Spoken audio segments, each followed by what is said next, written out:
Sabi nga nila, sa probinsya raw, lahat sariwa, hangin, pagkain, at minsan, pati pag-ibig. Ako si Miguel, isang binatang taga Maynila na sanay sa gulo ng syudad. Pero ngayong bakasyon, napilitan akong umuwi sa probinsya at tumira sa lolo ko. Ang sabi niya, dito ka muna apo para makita mo rin kung gaano kasimple at kaganda ang buhay dito. Sabi ni lolo. Hindi ko akalain sa isang farm ng mga manok matatagpuan ko ang kwento ng isang kakaibang pagmamahal na hindi ko inaasahan. Unang linggo ko sa probinsya.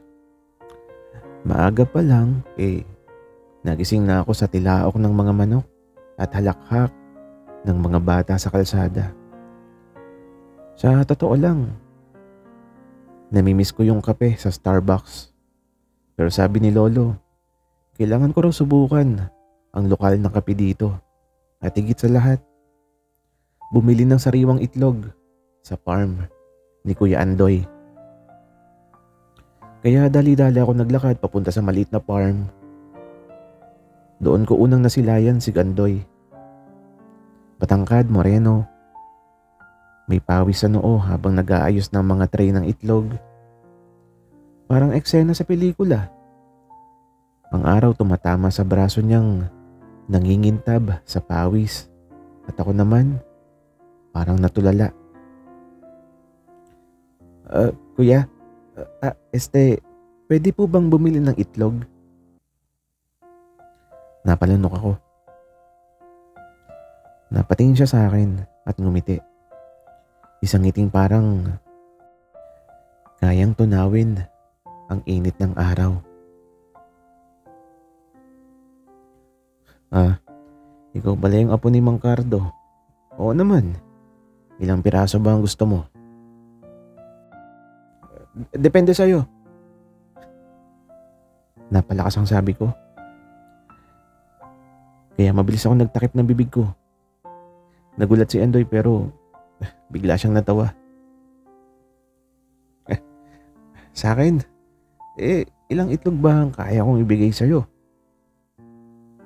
Wika niya. Doon ko lang na-realize kung gaano ka benta-benta ang pangalan ng farm na yun. Ang itlog ni Kuya Andoy. Habang binibilang ko ang itlog sa tray, hindi ko maiwasan na tumingin sa kanya. Ang simpleng lalaki pero may kakaibang karisma. At sa bawat ngiti niya, parang may kakaibang pintig ang puso ko. Nag-abot siya ng isang basket ng itlog. Oh Miguel, ingat ka ha. Baka mabasag yung mga itlog, mahalaga yan. Wika niya. Sabay titig sa akin na parang may ibig sabihin. At ako naman, napangiti lang. Di ko alam kung itlog lang ba ang binili ko o pati na rin ang atensyon ng puso ko. Sa araw na yun, nagsimula ang lahat. Sa isang simpleng tray ng itlog, nakilala ko si Kuya Andoy. Hindi ko alam kung saan patungo ang kwentong ito, pero isang bagay ang sigurado. Sa probinsya, hindi lang pala sariwa ang itlog, pati na rin ang damdamin. Kinabukasan bumalik ako sa farm. Hindi ko alam kung dahil kailangan ko ulit ng itlog o dahil gusto ko lang makita si Kuya Andoy. Pagdating ko, abala siya sa paglalagay ng mga itlog sa basket. Pawis na naman, nakasando at kitang-kita ang mga litid sa braso niya habang nagbubuhat. Ang dami kong gustong itanong pero ang lumabas sa bibig ko, Kuya, matibay ba yung basket mo? Wika ako. Napatingin siya sa akin na parang nagtataka. Bakit naman? Wika naman niya. Kasi Baka hindi kayanin yung bigat ng mga itlog. Wika ko. Sabay tingin ako sa kanya at ngumiti. Napailing siya pero halatang pinipigilang matawa. Ikaw kung ano-ano sinasabi mo pero oo, matibay to. Parang puso ko. Wika ni Kuya Andoy. Natahimik ako. Napalunok. Grabe, smooth. Di ko alam kung nagbibiro siya o seryoso. Habang inaabot niya sa akin yung basket, halos magdikit yung kamay namin. Sandaling kuryente yung naramdaman ko.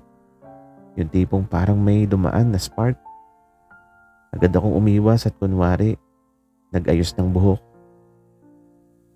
Pero si Kuya Andoy, nakatingin lang sa akin, nakangiti. Miguel, balik ka ulit bukas Marami pa akong itlog dito, baka maubusan ka. At doon parang may kakaibang mensahe na nakatago sa likod ng simpleng salita. Pag-uwi ko, hindi ko maiwasang mapaisip. Bakit parang ako lang ang espesyal na inaabutan niya ng itlog? At bakit parang ako lang ang tinatandaan niya ang pangalan? Sa kwarto ko, hawak-hawak ko yung basket ng itlog. Napatawa ako mag-isa. Ito na ba yung tinatawag nilang unang kilig sa probinsya? Minsan hindi mo alam kung ordinaryo lang ba o ang ngiti ng isang tao o may nakatago itong mensahe para sa'yo. At sa bawat pagbisita ko sa farm, mas lalo kong nararamdaman na hindi lang itlog ang dahilan kung bakit ako bumabalik,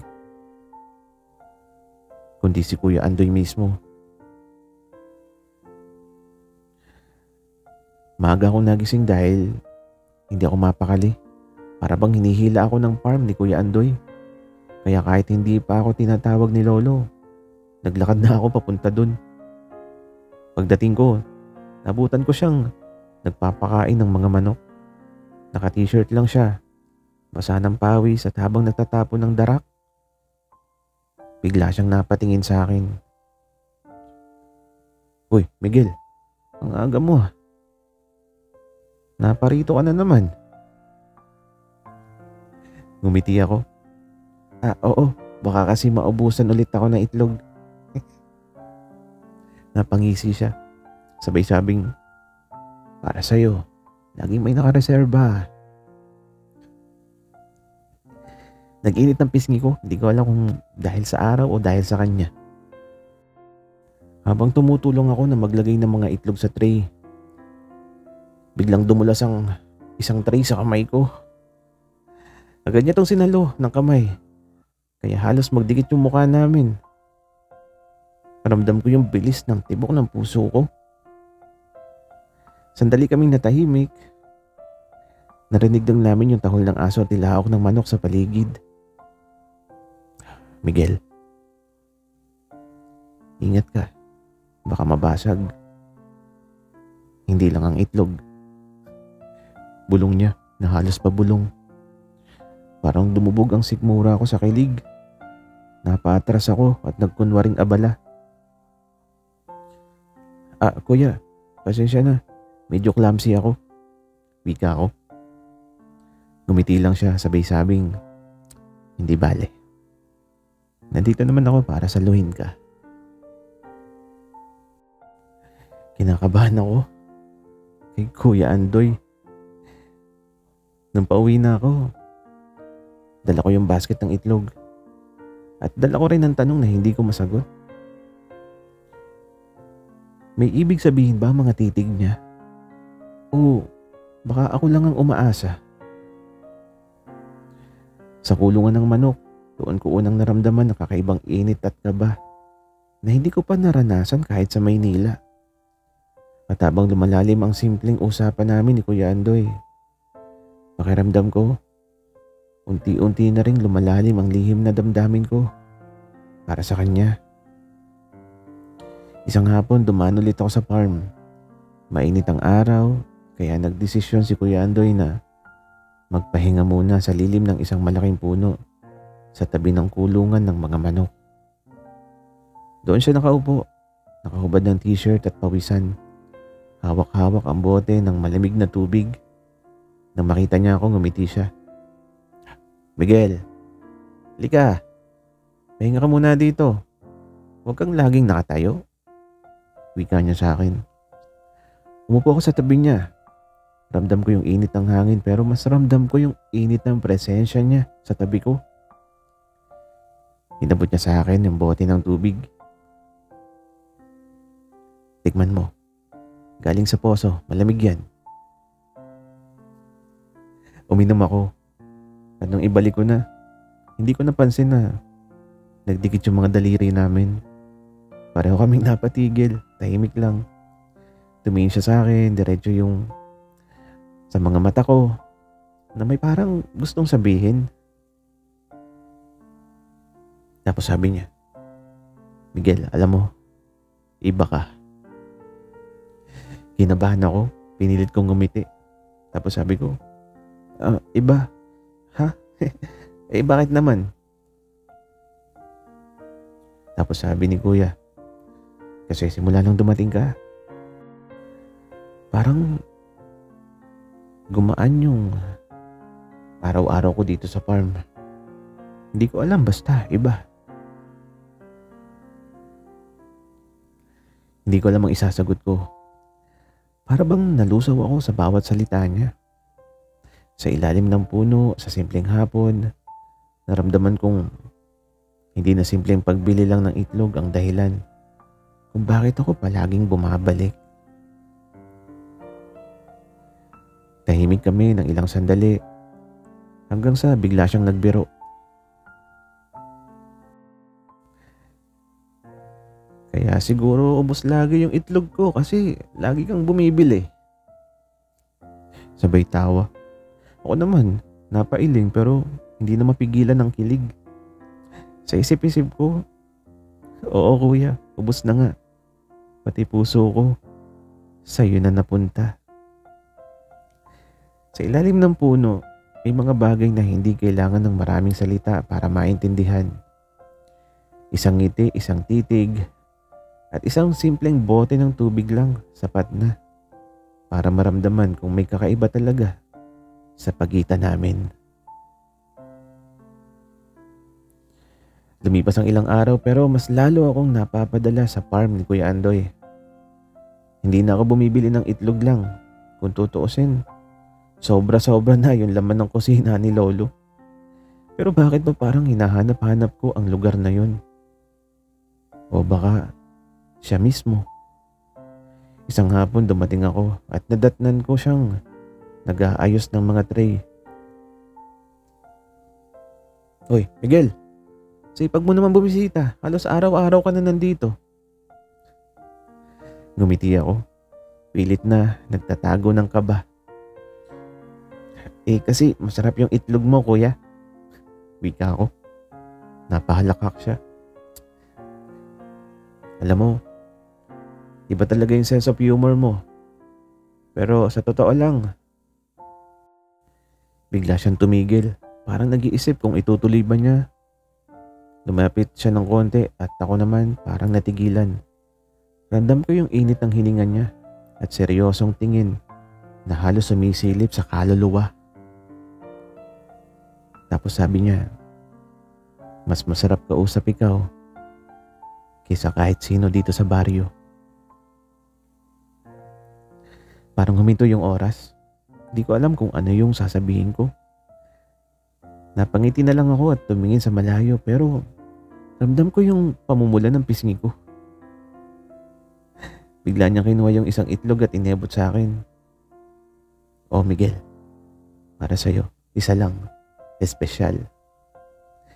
Tinanggap ko yun na parang ginto at sa isip-isip ko, hindi lang itlog ang inebot niya sa akin, kundi isang parte ng puso niya. Minsan hindi kailangan ng malinaw na salita para maintindihan kung ano yung nararamdaman ng isang tao. Minsan sapat na yung mga mata, yung mga ngiti at isang simpleng itlog para malaman mong espesyal ka sa pagitan ng mga damdamin nyo.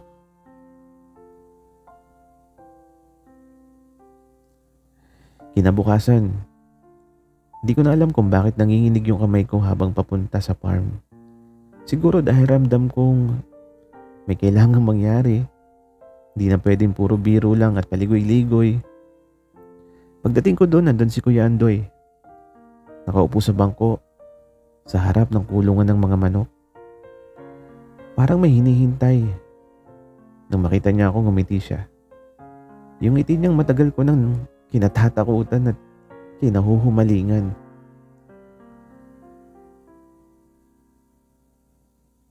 Miguel, ang aga mo.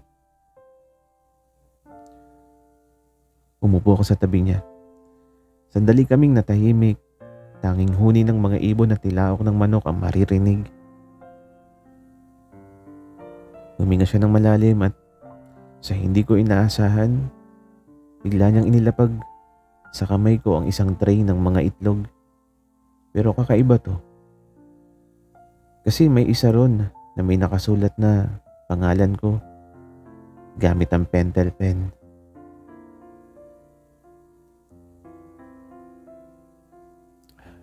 Miguel, baka magtaka ka. Pero gusto ko sanang malaman mo. Matagal ko nang nararamdaman to. Natigilan ako. Tumingin ako sa kanya. At seryoso yung mga mata niya. Hindi ko alam kung tama o mali, pero sa bawat araw na pumupunta ka dito, parang ikaw yung naging dahilan kung bakit mas magaan yung trabaho, mas masaya yung buhay dito sa farm. Miguel, gusto kita. Parang gumuho yung mundo ko. Hindi dahil sa takot, kundi dahil sa sobrang tuwa. Napangiti ako kahit nangingilid yung mga luha sa mata ko. Tapos sabi ko, Kuya, akala ko ako lang. Matagal ko nang gustong sabihin na gusto rin kita. Hindi itlog yung dahilan kung bakit lagi ako nandito. Ikaw, Kuya. Ikaw yung dahilan. Hindi ko alam kung sino yung unang lumapit, pero nagtagpo yung mga noo namin. Ramdam ko yung init ng hininga niya. At bago pa ako makapagsalita ulit, mahina niyang bulong. Sa wakas, hindi nabasag yung itlog, buo na. Kasi sa'yo ko natagpuan. Ikaw ni Kuya. Natawa ako sabay yakap sa kanya. Doon sa gitna ng farm ng mga manok, nagsimula yung isang pag-ibig na walang kasiguraduhan sa una. Pero ngayon, alam naming buo at totoo. Sa pag-ibig minsan, nagsisimula lang sa biro, sa simpleng titig, o sa isang tray ng itlog, pero kapag ang puso na ang nagsalita, wala nang makakapigil. Ako si Miguel, at ito ang lihim kong kwento dito sa farm ni Kuya Andoy. Natutunan kong hindi lang itlog ang dapat pahalagahan, kundi ang pusong natutong magmahal sa pinakasimpleng paraan. At sa likod ng lahat ng tawanan at biro, dito ko natagpuan ang tunay na itlog ng puso ko. Maraming salamat sa inyong pakikinig.